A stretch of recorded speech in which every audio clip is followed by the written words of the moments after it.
आजच्या व्हिडिओमध्ये आपण तिळाची चटणी बनवणार आहोत। तर तिळाची चटणी बनवण्यासाठी मी इथे साधारणतः 200 ग्राम तीळ घेतलेले आहे, 4 हिरव्या मिरच्या घेतलेल्या आहे, 4 ते 5 लसणाच्या कळ्या घेतलेल्या आहेत व थोडासा कोथिंबीर कापून घेतली आहे। त्याचबरोबर थोडा जिरा घेतलेली आहे। आणि आता आपल्याला सुक्या मसाल्यांमध्ये घ्यायचं आहे मीठ मी इथे अर्धा चमच घेतलेली आहे आणि थोडीशी हळदी पावडर घेतलेली आहे।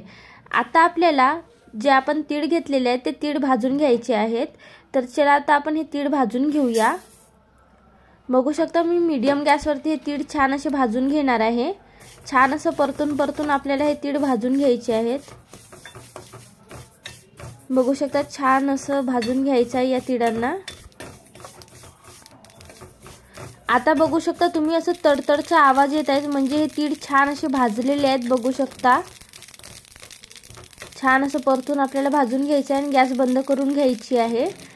आता तीळ छान भाजलेले आहेत। आता आपण हे तीळ एका वाट्यामध्ये काढून घेऊया आणि या तीळांना थंड होतपर्यंत ठेवूया। तीळ थंड झाल्यानंतर आता आपण ते तीळ एका मिक्सरच्या जारमध्ये टाकूया। सर्व तीळ टाकून घ्यायचे आहे आणि त्यानंतर आता आपण याच्यामध्ये जे आपण मिरच्या घेतलेल्या होत्या त्या मिरच्या टाकूया। त्यानंतर आता आपल्याला इथे हा जिरा टाकून घ्यायचा आहे आणि त्यानंतर ह्या लसणाच्या कळ्या टाकून घ्यायच्या आहे, थोडासा कोथिंबीर टाकून घ्यायचा आहे आणि जो आपण मीठ व हळदी पावडर घेतलेला होता तो पण इथे टाकून घ्यायचा आहे।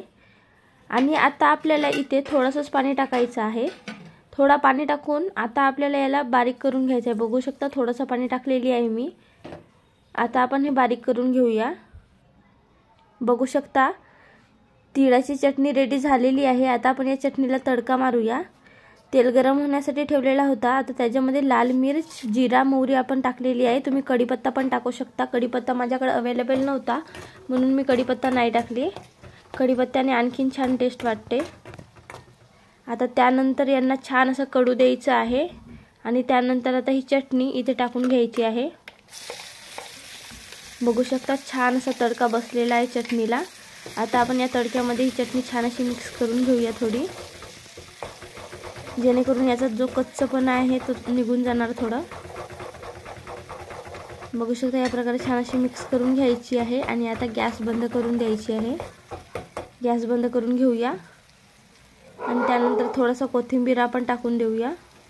बघू शकता आता तिळाची चटणी रेडी झालेली आहे। बघू शकता आता तिळाची चटणी रेडी झालेली आहे। ही चटणी आपण एका वाटीमध्ये काढून घेऊया आणि बघू शकता तुम्ही ही चटणी खायला खूपच चविष्ट लागते, खूपच टेस्टी लागते। एकदा तरी या पद्धतीने नक्की बनवून बघा। आणि आपल्या चॅनलवरती तिळाच्या चटणीचा आणखीन एक व्हिडिओ अपलोड केलेला आहे, जो तुम्ही प्लेलिस्टमध्ये जाऊन बघू शकता किंवा त्याची लिंक मी इथे डिस्क्रिप्शनमध्ये पण देणार आहे, तुम्ही जाऊन बघू शकता। ती चटणी पण खूप खायला टेस्टी आहे। जर हा व्हिडिओ तुम्हाला आवडला असेल तर या व्हिडिओला लाईक, शेअर, कमेंट आणि चॅनलला सबस्क्राईब करा। धन्यवाद।